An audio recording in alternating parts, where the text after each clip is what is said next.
Welcome to another episode of Mike Reads. Tonight we'll be continuing in our series on Milton Friedman's Capitalism and Freedom with Chapter 2, The Role of Government in a Free Society. As I've mentioned throughout the course of this series and other series, we'll be doing an analysis and review of the read at the end of the read. So I'll put a timestamp in this video's description to that part of the video so you can jump straight to that if that's how you'd like to go about things. Additionally, this chapter is fairly long, and Friedman breaks up the chapter into several unnumbered sections. I'll let you guys know when I get to those sections, and I'll put those section breaks and the timestamps in this video's description as well. So without further ado, let's get into tonight's read, which is Chapter 2, The Role of Government in a Free Society. A common objection to totalitarian societies is that they regard the end as justifying the means. Taken literally, this objection is clearly illogical. If the end does not justify the means, what does? But this easy answer does not dispose of the objection. It simply shows that the objection is not well put. To deny that the end justifies the means is indirectly to assert that the end in question is not the ultimate end, that the ultimate end is itself the use of proper means. Desirable or not, any end that can be attained only by the use of bad means must give way to the more basic end of the use of acceptable means. To the liberal, the appropriate means are free discussion and voluntary cooperation, which implies that any form of coercion is inappropriate. The ideal is unanimity among responsible individuals achieved on the basis of free and full discussion. This is another way of expressing the goal of freedom emphasized in the preceding chapter. From this standpoint, the role of the market, as already noted, is that it permits unanimity without conformity, that it is a system of effectively proportional representation. On the other hand, the characteristic feature of action through explicitly political channels is that it tends to require or to enforce substantial conformity. The typical issue must be decided yes or no. At most, provision can be made for a fairly limited number of alternatives. Even the use of proportional representation in its explicitly political form does not alter this conclusion. The number of separate groups that can in fact be represented is narrowly limited, enormously so by comparison with the proportional representation of the market. More important, the fact that the final outcome generally must be a law applicable to all groups, rather than separate legislative enactments for each quote-unquote party represented, means that the proportional representation in its political version, far from permitting unanimity without conformity, tends toward ineffectiveness, and fragmentation. It thereby operates to destroy any consensus on which unanimity with conformity can rest. There are clearly some matters with respect to which effective proportional representation is impossible. I cannot get the amount of national defense I want and you a different amount. With respect to such indivisible matters, we can discuss and argue and vote. But having decided, we must conform. It is precisely the existence of such indivisible matters, protection of the individual and the nation from coercion are clearly the most basic, that prevents exclusive reliance on individual action through the market. If we are to use some of our resources for such indivisible items, we must employ political channels to reconcile differences. The use of political channels, while inevitable, tends to strain the social cohesion essential for a stable society. The strain is least if agreement for joint action need be reached only on a limited range of issues on which people in the event have common views. Every extension of the range of issues for which explicit agreement is sought strains further the delicate threads that hold society together. If it goes so far as to touch an issue on which men feel deeply yet differently, It may well disrupt the society. Fundamental differences in basic values can seldom, if ever, be resolved at the ballot box. Ultimately, they can only be decided, though not resolved, by conflict. The religious and civil wars of history are a bloody testament to this judgment. The widespread use of the market reduces the strain on the social fabric by rendering conformity unnecessary with respect to any activities it encompasses. The wider the range of activities covered by the market, the fewer are the issues on which explicitly political decisions are required, and hence on which it is necessary to achieve agreement.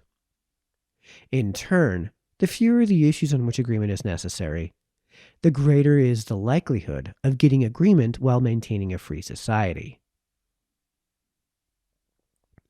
Unanimity is, of course, an ideal. In practice, we can afford neither the time nor the effort that would be required to achieve complete unanimity on every issue. We must, perforce, accept something less.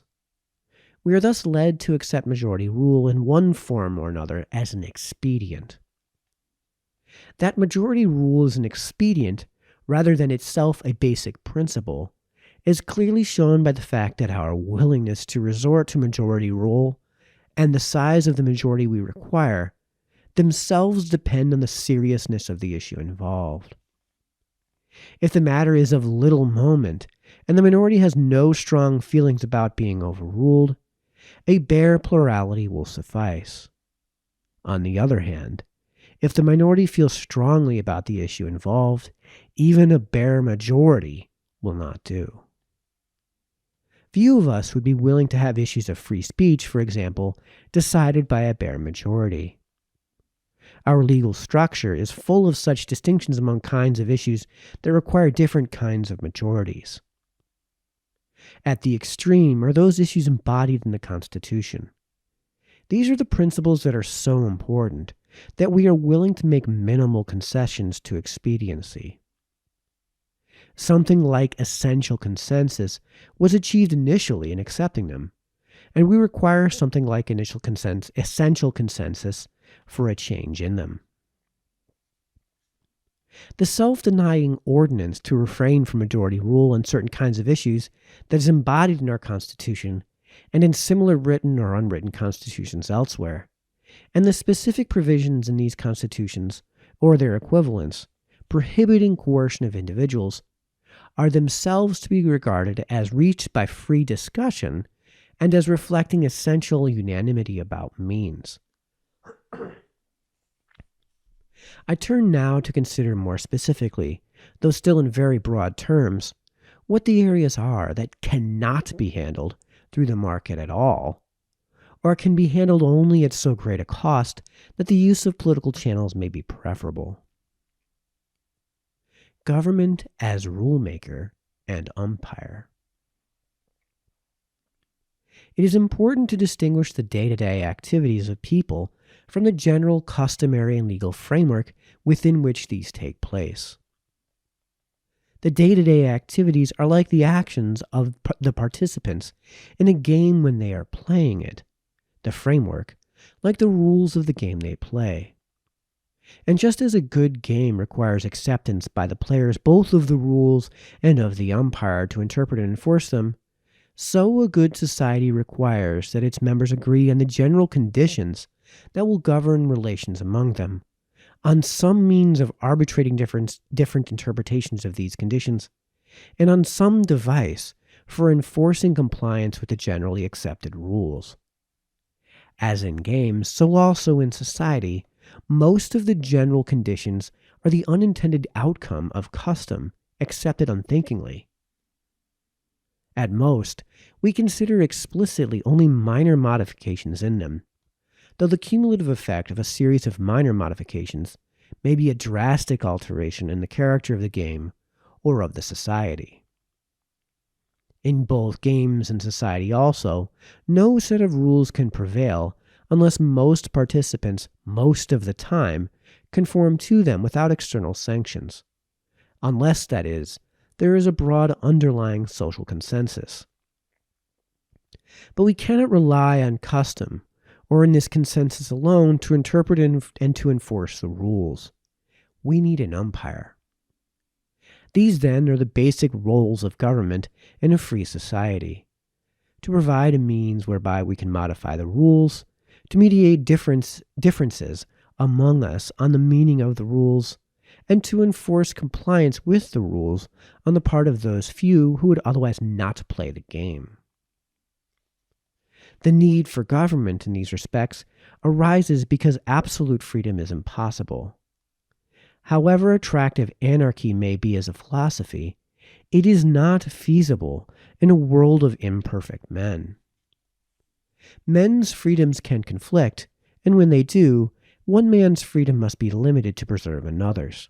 As a Supreme Court justice once put it, quote, "My freedom to move my fist must be limited by the proximity of your chin." End quote.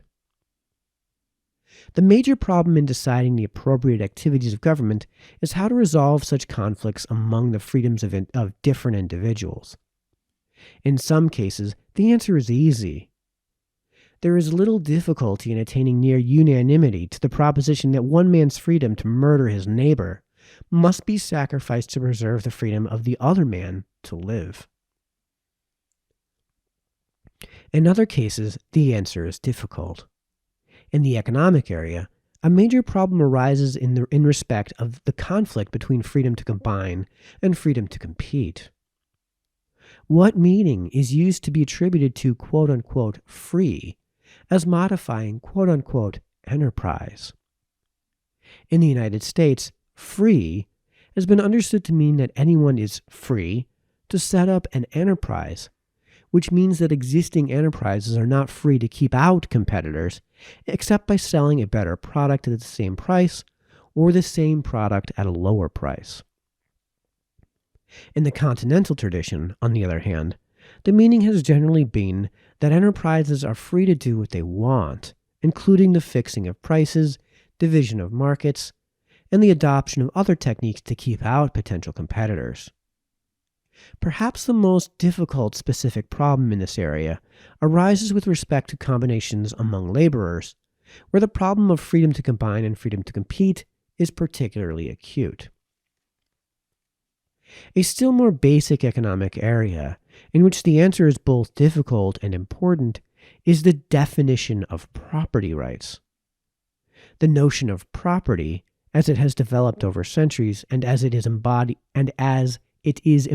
in our legal codes, has become so much a part of us that we tend to take it for granted, and fail to recognize the extent to which just what constitutes property and what rights the ownership of property confers are complex social creations rather than self-evident propositions. Does my having title to land, for example, and my freedom to use my property as I wish, permit me to deny someone else the right to fly over my land in his airplane? Or does his right to use his airplane take precedence? Or does this depend on how high he flies, or how much noise he makes? Does voluntary exchange require that he pay me for the privilege of flying over my land, or that I must pay him to refrain from flying over it? The mere mention of royalties, copyrights, patents, shares of stocks and corporation, riparian rights, and the like may perhaps emphasize the role of generally accepted social rules in the very definition of property. It may suggest also that, in many cases, the existence of a well-specified and generally accepted definition of property is far more important than just what the definition is. Another economic area that raises particularly difficult problems is the monetary system.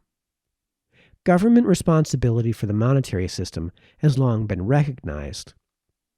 It is explicitly provided for in the constitutional provision which gives Congress the power to, quote, coin money, regulate the value thereof, and of foreign coin, end quote. There is probably no other area of economic activity with respect to which government action has been so uniformly accepted.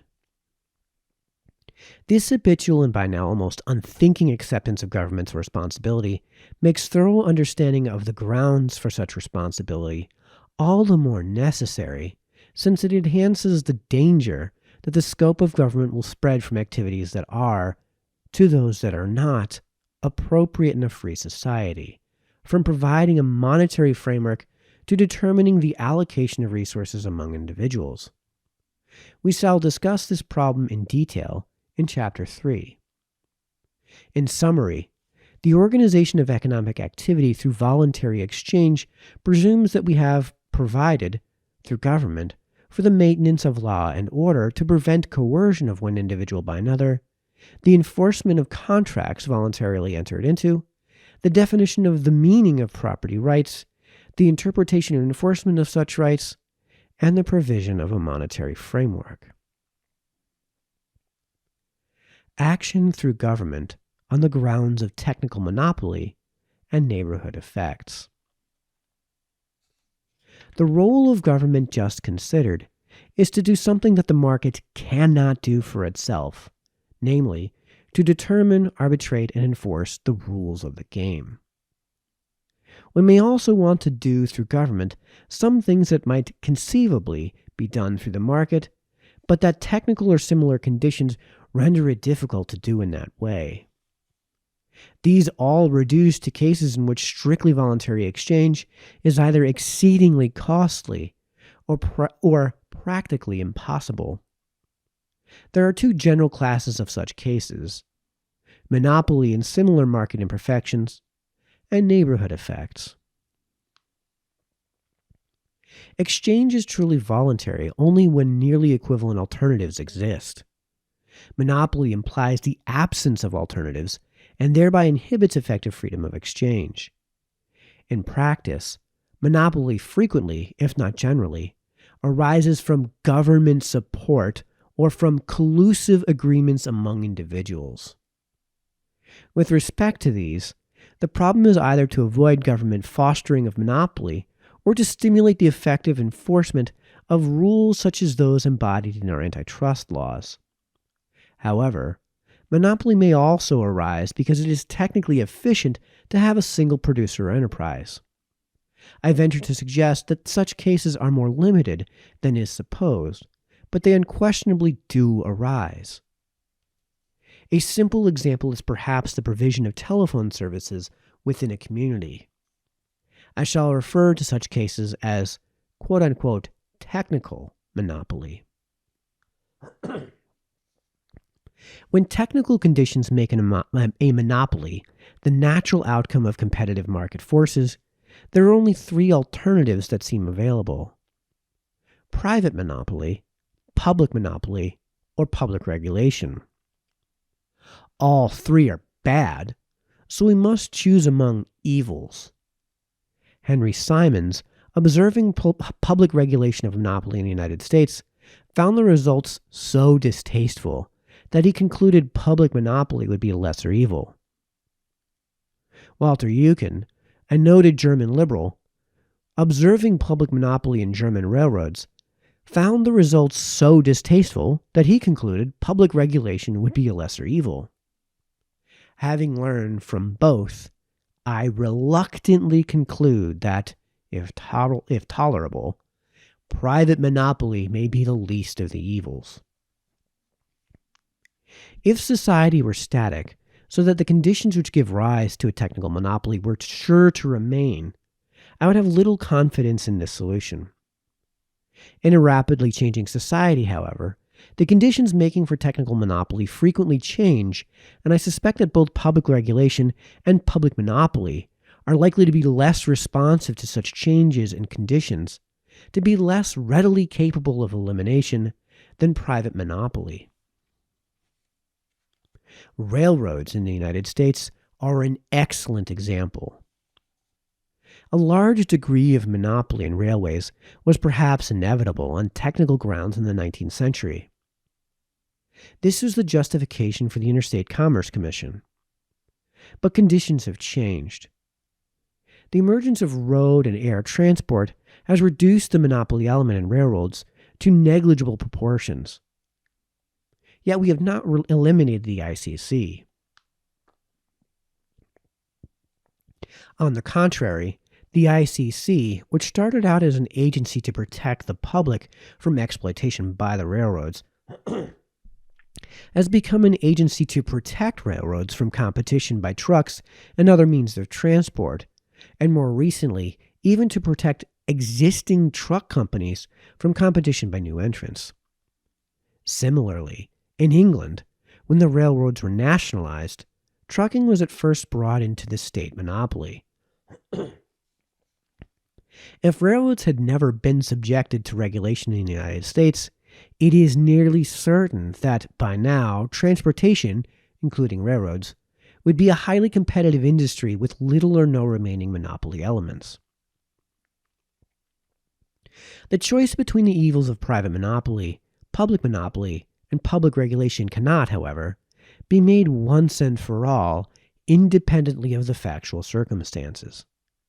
If the technical monopoly is of a service or commodity that is regarded as essential, and if its monopoly power is sizable, even the short-run effects of private unregulated monopoly may not be tolerable, and either public regulation or ownership may be a lesser evil. Technical monopoly may, on occasion, justify a de facto public monopoly. It cannot by itself justify a public monopoly achieved by making it illegal for anyone else to compete. For example, there is no way to justify our present public monopoly of the post office. It may be argued that the carrying of mail is a technical monopoly, and that a government monopoly is the least of evils. Along these lines, one could perhaps justify a government post office, but not the present law, which makes it illegal for anybody else to carry mail. If the delivery of mail is a technical monopoly, no one will be able to succeed in competition with the government. If it is not, there is no reason why the government should be engaging in it. The only way to find out is to leave other people free to enter.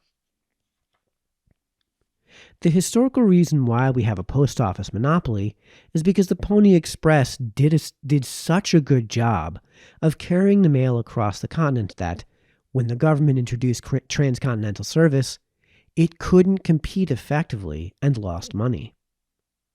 The result was a law making it illegal for anybody else to carry the mail. That is why the Adams Express Company is an investment trust today instead of an operating company.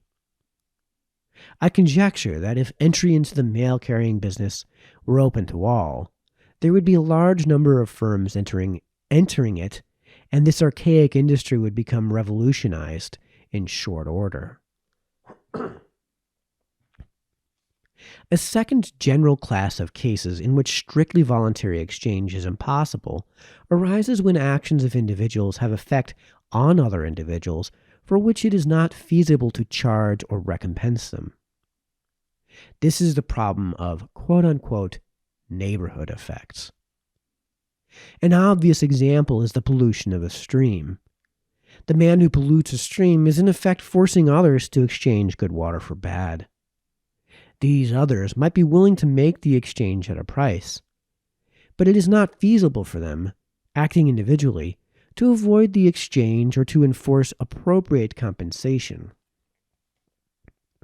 A less obvious example is the provision of highways. In this case, it is technically possible to identify and hence charge individuals for their use of the roads and so to have private operation. However, for general access roads involving many points of entry and exit, the cost of collection would be extremely high if a charge were to be made for the specific services received by each individual, because of the necessity of establishing toll booths or the equivalent at all entrances. The gasoline tax is a much cheaper method of charging individuals roughly in proportion to their use of the roads. This method, however, is one in which the particular payment cannot be identified closely with the particular use. Hence, it is hardly feasible to have private enterprise provide the service, and collect the charge without establishing an extensive private monopoly.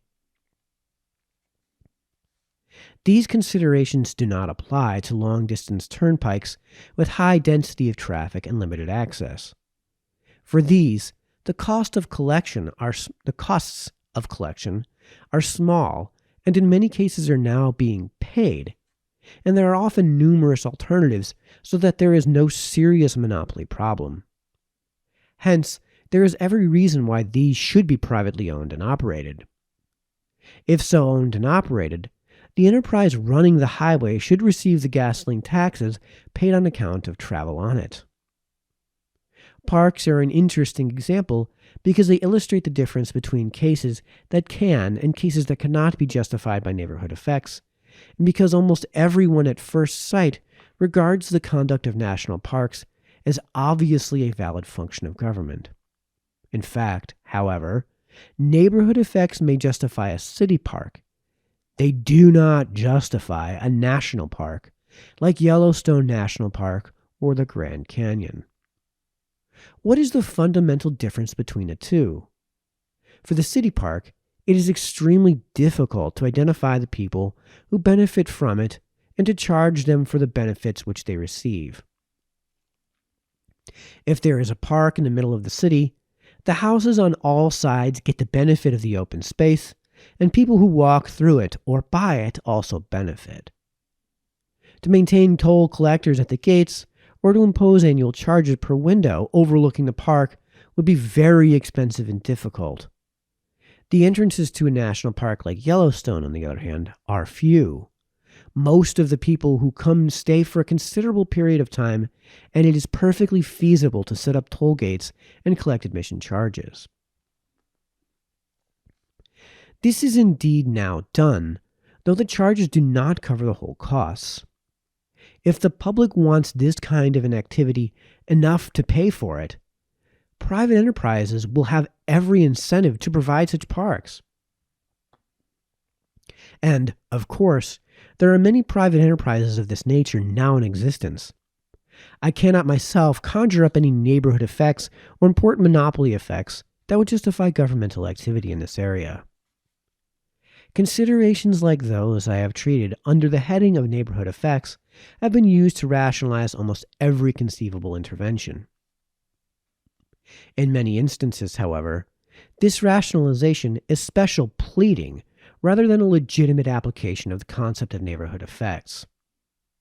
Neighborhood effects cut both ways. They can be a reason for limiting the activities of government as well as for expanding them. Neighborhood effects impede voluntary exchange because it is difficult to identify the effects on third parties and to measure their magnitude. But this difficulty is present in governmental activity as well. It is hard to know when neighborhood effects are sufficiently large to justify particular costs in overcoming them, and even harder to distribute the costs in an appropriate fashion. Consequently, when government engages in activities to overcome neighborhood effects, it will in part introduce an additional set of neighborhood effects by failing to charge or to compensate individuals properly. Whether the original or the new neighborhood effects are the more serious can only be judged by the facts of the individual case, and even then, only very approximately. Furthermore, the use of government to overcome neighborhood effects itself has an extremely important neighborhood effect which is unrelated to the particular occasion for government action. Every act of government intervention limits the area of individual freedom directly and threatens the preservation of freedom indirectly for reasons elaborated in the first chapter. Our principles offer no hard and fast line how far it is appropriate to use government to accomplish jointly what is difficult or impossible for us to accomplish separately through strictly voluntary exchange. In any particular case of proposed intervention, we must make up a balance sheet, listing separately the advantages and disadvantages. Our principles tell us what items to put on one side and what items on the other, and they give us some basis for attaching importance to the different items. In particular, we shall always want to enter on the liability side of any proposed government intervention, its neighborhood effect in threatening freedom, and give this effect considerable weight. Just how much weight to give it, as to other items, depends upon the circumstances. If, for example, existing government intervention is minor, we shall attach a smaller weight to the negative effects of additional government intervention. This is an important reason why many earlier liberals, like Henry Simons, writing at a time when government was small by today's standards, were willing to have government undertake activities that today's liberals would not accept now that government has become so overgrown.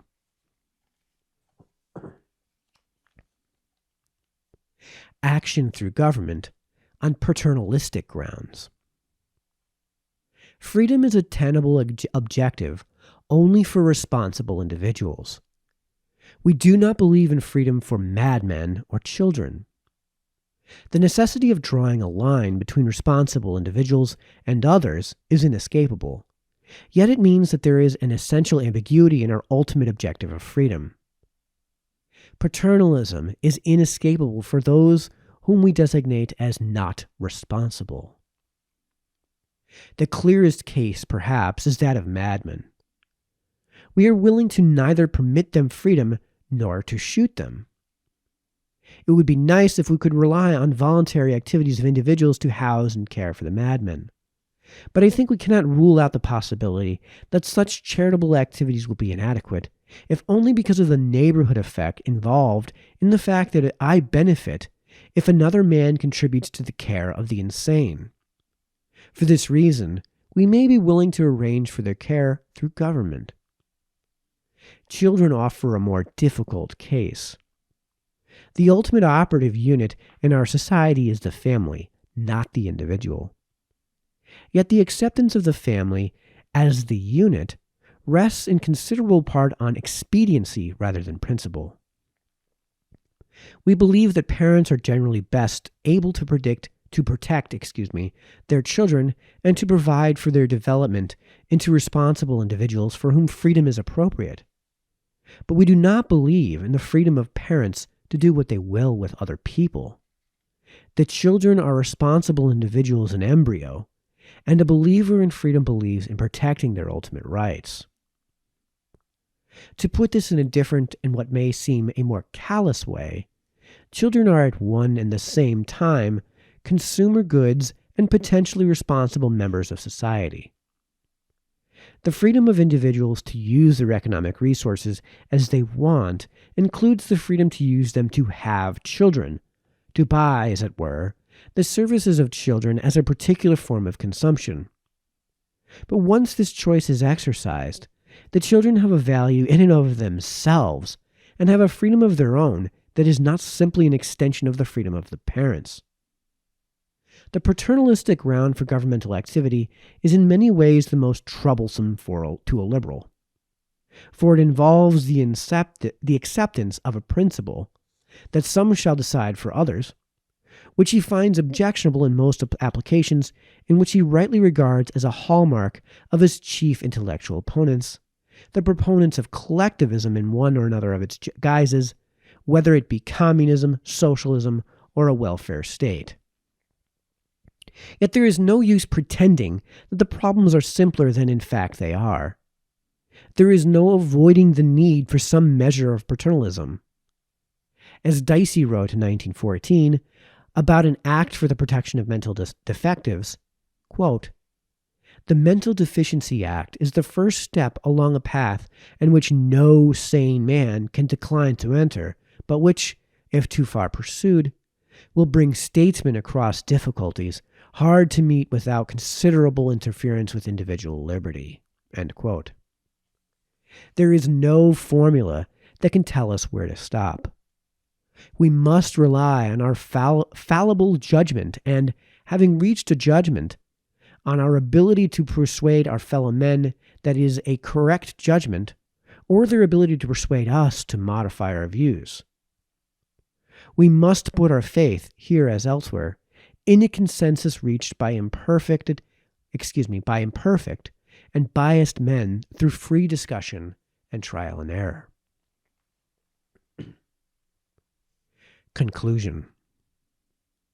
A government which maintained law and order, defined property rights, served as a means whereby we could modify property rights and other rules of the economic game, adjudicated disputes about the interpretation of the rules, enforced contracts, promoted competition, provided a monetary framework, engaged in activities to counter technical monopolies and to overcome neighborhood effects widely regarded as sufficiently important to justify government intervention, and which supplemented private charity and the private family in protecting the irresponsible, whether madman or child, such a government would clearly have important functions to perform. The consistent liberal is not an anarchist. Yet it is also true that such a government would have clearly limited functions and would refrain from a host of activities that are now undertaken by federal and state governments in the United States and their counterparts in other Western countries. Succeeding chapters will deal in some detail with some of these activities, and a few have been discussed above, but it may help to give a sense of proportion about the role that a liberal would assign government simply to list, in closing this chapter, some activities currently undertaken by government in the United States that cannot, so far as I can see, validly be justified in terms of the principles outlined above. 1. Parity price support programs for agriculture. 2. Tariffs on imports or restriction on exports, such as current oil import quotas, sugar quotas, etc. 3. Governmental control of output, such as through the farm program or through pro-rationing of oil as is done by the Texas Railroad Commission. 4. Rent control, such as is still practiced in New York, or more general price and wage controls, such as were imposed during and just after World War II. 5. Legal minimum wage rates, or legal maximum prices, such as the legal maximum of 0 on the rate of interest that can be paid on demand deposits by commercial banks, or the legally fixed maximum rates that can be paid on savings and time deposits. 6. Detailed regulation of industries, such as the regulation of transportation by the Interstate Commerce Commission. This had some justification on technical monopoly grounds when initially introduced for railroads. It has none now for any means of transport. Another example is detailed regulation of banking. 7. A similar example, but one which deserves special mention because of its implicit censorship and violation of free speech, is the control of radio and television by the Federal Communications Commission. 8. Present Social Security programs, especially the old age and retirement programs, compelling people, in effect, A, to spend a specified fraction of their income on the purchase of retirement annuity, B, to buy the annuity from a publicly operated enterprise. 9. Licensure provisions in various cities and states which restrict particular enterprises or occupations or professions to people who have a license, where the license is more than a receipt for a tax which anyone who wishes to enter the activity may pay. 10. So-called, quote-unquote, public housing, and the host of other subsidy programs directed at fostering residential construction, such as FHA and VA guarantee of mortgage, and the like. 11. Conscription to man the military services in peacetime. The appropriate free market arrangement is volunteer military forces, which is to say, hiring men to serve. There is no justification for not paying whatever price is necessary to attract the required number of men. Present arrangements are inequitable and arbitrary, seriously interfere with freedom of young men to shape their lives, and probably are even more costly than the market alternative. Universal military training to provide a reserve for wartime is a different problem and may be justified on liberal grounds. 12. National parks, as noted above. 13. The legal prohibition on the carrying of mail for profit. 14.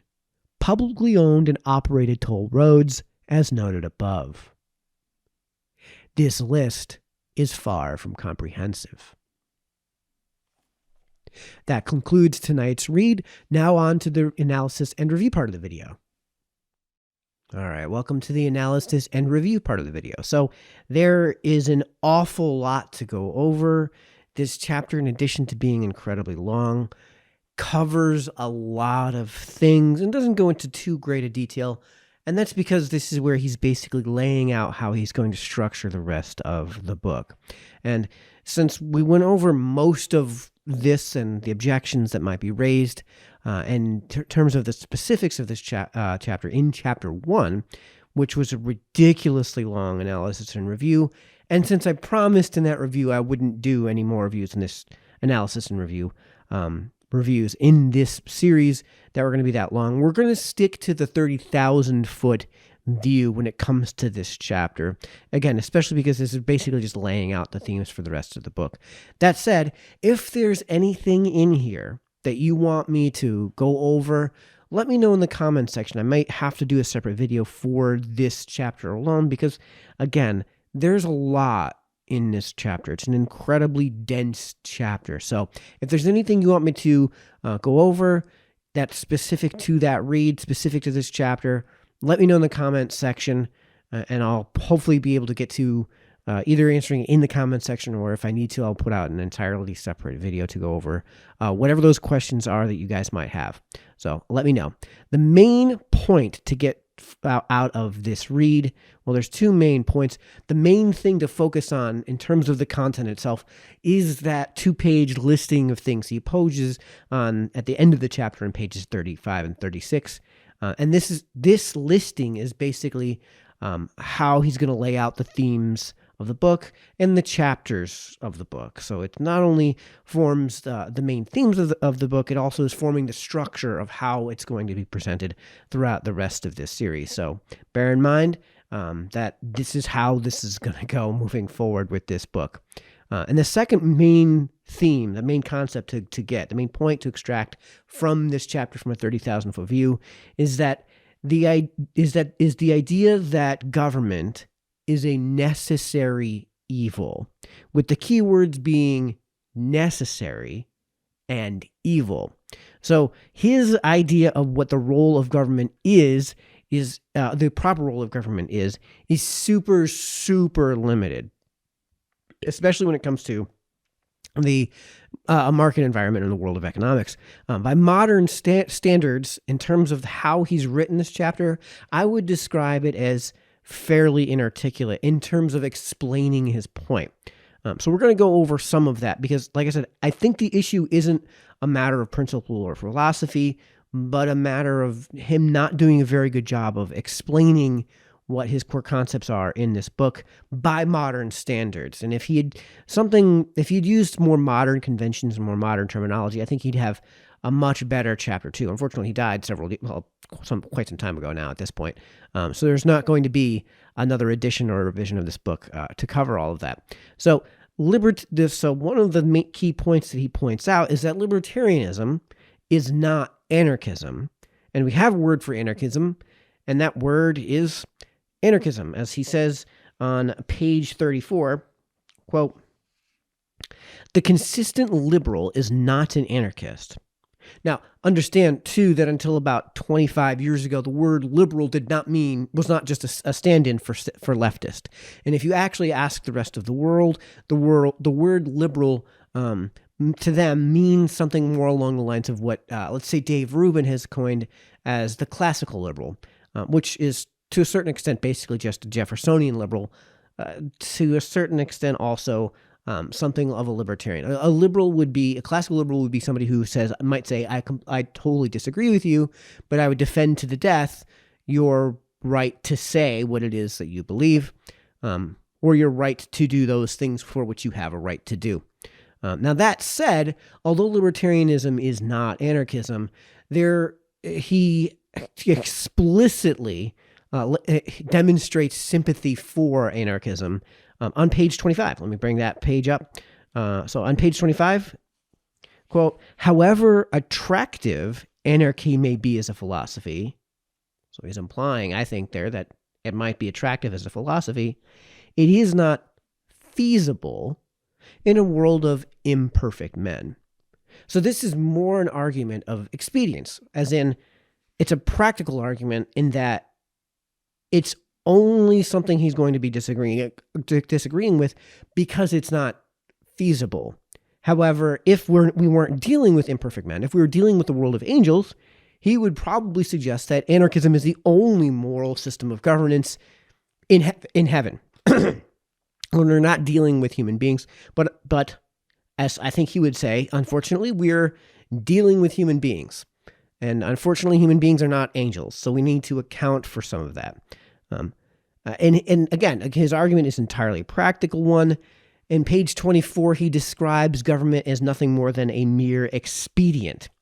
So I think there's some serious, and rightly so from the libertarian perspective, sympathies towards anarchism with the understanding that there are going to be some places where there's really no way to avoid government, if only from the standpoint of, even if you try to construct a collection of people, not even a society, just people living together, a group of people, in a way that's not just going to descend into pure playground rules, might makes right.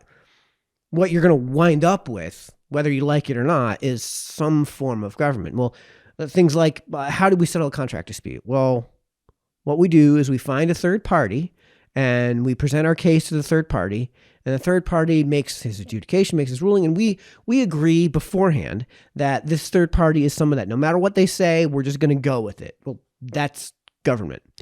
So it's to say that it's not that you should be trying to achieve government, that it will necessarily wind up being the case. So he basically lays out 3 roles for governments in this chapter. 1, resolving disputes and contracts, especially disputes over contracts, so this would be courts. 2, maintaining some form of military, and this is actually more of a practical thing than an argument on principle because of specialization. You don't have time to train yourself to defend the rest of the citizenry the way that somebody who's dedicating their whole life to the thing can. In the same way that, let's say, somebody who's a welder is going to devote however many countless hours to specializing in welding. Therefore, you and I we don't have that time to be that good at that one thing. That's called specialization. So in the case of some form of a military, if it's a standing military, if it's a militia, the maintenance of that is necessarily going to wind up being in the hands of government. And then 3, some means of enforcement.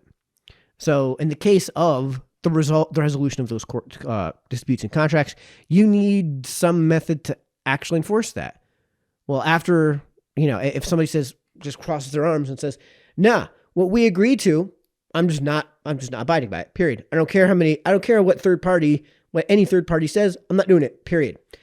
You wind up with a case of, all right, well, we agreed that you were going to, sell me, you were going to deliver all these oats. I shoot your horses, and in exchange for shooting your horses, you're going to deliver these oats. You never deliver these oats. Okay, so now I have a right to those oats, which means I'm going to go in and take those oats. Basically, which can all be handled by property rights. So the some means of enforcement is the going out and getting those oats.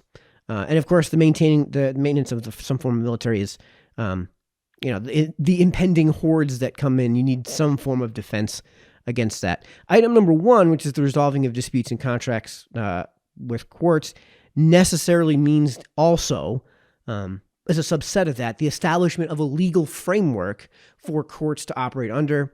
And this is what we call contract law today. And this is the baseball analogy that he provides, where not only do we have to agree on the umpires, we have to agree on not only the rules, but the structure for the creation and amendment of those rules. Because how else are we going to go about this? We need to come to an agreement on these matters. So There is something of a straw man that he points out, which is that the idea that a free market is just mere anarchy, which it isn't. And of course, he points out the most obvious response to that, which is the downstream effect. If you've got a brook and you purposely pollute it, let's say, everybody downstream of that is going to wind up, you're not only polluting the stream, you're polluting everything that's downstream of that stream. And as he points in, which he lays out on page 30, unfortunately, there's a really easy way to, in like basically a single word, provide a framework, a philosophy, a consistent principle to cover all of this. And he doesn't actually use the word, and I'm going to, and I did cover this in chapter 1, but in places where he mentions things like the sacrifice of freedom, this is incredibly poorly articulated. And if he instead worked within the framework of consent, which I think he would if I were to sit him down and say, well, I mean, are you talking about consent? I think he would agree to that. I think he'd have a much easier way of explaining all of this in chapter 2. And I think it might actually, now thinking about that, if he explained all of this through the framework of consent, I think the later chapters, which aren't as good as this chapter, would be probably better done, just to simplify as much as I possibly can. Instead, the idea of freedom here that he's laying out is one that is defined by the notion of consent, which of course is based on the idea that all humans have agency. Agency then requires a moral framework. Having the moral framework means you have to have consent. So when he mentions the idea of the right to swing my fist ends at your right to not be hit in the chin, the reason that's the case isn't a matter of freedom. It's really a matter of consent, because you don't consent to me hitting you on your chin. Again, unless we're in a boxing match, in which case my freedom to swing and hit your chin, to swing my fist, doesn't end at your chin. And that's because you've consented to it. These are the terms of entering the boxing ring. These are the rules we agreed to. This is what the referee we agreed to is going to allow. And you know that going in. You have absolutely consented to the environment that's going to allow for me to punch you in the mouth in that case. And then from that, you can extrapolate from that some of the things that he mentioned are philosophically complicated, really aren't, which is children axiomatically can't consent. So the severely mentally handicapped can't consent. So I wish he would explicitly. I wish he would have, laid this out from the framework of consent explicitly and not implicitly. I think he does kind of imply that when he's talking about with freedom. I also wish he would explicitly lay out devolution, which is when you devolve something, you're taking from the higher authority and giving, and you're issuing some of that authority to a lower body. So in the case of the federal government, there's decision-making that would devolve down to the state governments, whose decision-making would get partially devolved down to the municipal governments or county governments, and then the municipal governments, whose authority would be eventually devolved down to the final level, which is the individual. So this is how you achieve unanimous consent. And it's kind of a place where I'm going to have some disagreement, like on page 32. Just give me a moment while I pull that up. Our principles offer no hard and fast line how far it is appropriate to use government to accomplish jointly what is difficult or impossible for us to accomplish separately through strictly voluntary exchange. Actually, that framework is just simply consent. And it's articulated in the very first page as well of this chapter on page 22. The ideal is unanimity among responsible individuals achieved on the basis of free and full discussion. And the way that you achieve that, again, is through devolution. What do 330 million people agree on? Not much. That we have a standing army, that we have a legal framework for courts to operate in, that we have those courts, that we have a judiciary body, that we need some form of representative government to produce that legal framework. Pretty much it. And that's why the entire constituting document for the United States at the federal level is, it's really long in terms of what I would consider a long read, and it's really complicated from this in terms of the language it uses. But it's a mere matter of pages. It's not some dictionary, right? It's not the Bible, if you will, is the founding constituting document of, say, all of Christianity. It's only a few pages long. So what can 330 million people agree on? Okay, now we go to the state level here in Connecticut. 3.5 million people-ish live in Connecticut. What can 3.5 million people agree on? Again, not a whole lot, but probably more than what 330 million people would agree on. How to go about using trucks. How much salt should be purchased for salting the roads, right? Things like, how the shoreline of Connecticut in terms of trade, in terms of the ports, how those might operate, and the legal framework for that operation in terms of contract law, and how the courts would operate in that legal framework, right? Which you wouldn't concern yourself with if you lived in Vermont, because Vermont doesn't touch the ocean. So then if we devolve down to the next level, the town level here in New Milford, there's 30,000 people. What can 30,000 people agree on? Again, not a whole lot, but probably a lot more than what those 3.5 million people would agree on. And then if you can't get people to agree on things here at the local municipal level, you devolve the rest down to the individual. And that gives you at least a heuristic guideline to operate under. And a lot of these a unanimous consent, let's say, concerns can be resolved with that devolution. He also doesn't do a very good job, I think, articulating, but I think he kind of gets the point, the idea behind collusive anti-competitive behavior. Again, if you frame this with consent, it's pretty straightforward. How can you possibly consent to the conditions of a market environment when there isn't a market environment? Because you can't escape dealing with a certain, let's say with price fixing of gas. You cannot escape that price of gasoline. When you cannot avoid dealing with, say, one gas station, you wind up with something of a de facto government. Now, the only way this is really going to get enforced is through force, which, again, creates the de facto government. You're going to get a situation where there's some sort of mafia, if you will, of gas stations that are, you're not allowed to enter. We're going to strong arm you into a certain price below which you're not allowed to sell your gas.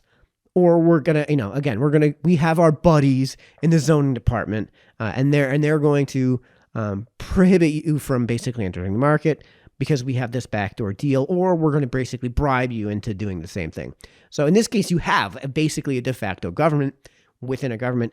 And the libertarian argument against collusive anti-competitive behavior is that it not only isn't a market environment, it necessarily takes away an element of consent. Now, as far as things that I actually like, I love that he lays out, at least partially, what you might call the libertarian case against total public control over roads, and demonstrates how toll highways would absolutely work. Which is that if you have a highway from let's connect New York to Chicago. You want a nice straight line through those mountains of Pennsylvania. You want to get there quickly. You want to get there efficiently. You want some real rest stops along the way, some real business along the way, maybe even a couple of hotels along the way, and that your road is going to be beautifully maintained. There's never going to be a flake of snow on it. It's never going to freeze over, super high end. And man, it's like 8 lanes wide in each side, in each direction. So you're going to be able to fly down this road, right? Like 85 mile an hour speed limits. And, it's going to be really high quality. So would you pay then directly to a toll operator to enter that highway with very few on-ramps and off-ramps in New York City to get to Chicago, if there's a lot of people going to Chicago, or from New York City, let's say, to Hartford, or to Stamford, or to Boston, or to Philadelphia? If there's a certain corridor that would make sense to do that sort of thing, and there was some company that was rich enough to buy all that property and, go through that process, it absolutely would work without requiring that they be owned, operated, maintained, and paid for directly through government. So if you've ever heard the Mo roads, that's basically where that goes. He does point out too that there's going to be some places where it's going to be a practical impossibility for roads to not be owned as property by government, but there's also the response that who actually maintains it, which could be done through the private sector. And there is a vision of seeing taxes being collected voluntarily. We're many, many, many steps away from that being a realistic possibility. So just something I wanted to throw out there. And in brief, too, the reason I think this chapter's, just to kind of wrap things up here, in brief, the reason I think this chapter's failures are because of inarticulateness and not the principle itself. Again, the main takeaway is the list at the end, which sounds like Thomas Sowell, who we all love on this channel and who I love on this channel, and who apparently you guys all love too. And this is why this whole listing, to me, is the best chapter in the book. Everything on that list is, from my take, spot on. And that's why I love it. It's economically consistent. It makes sense. And he's going to basically spell out and expand on these items throughout the course of the rest of this read, which we will continue in our next read in with chapter 3, which is the control of money. So until then, it's been Ike, signing off. Night, everybody.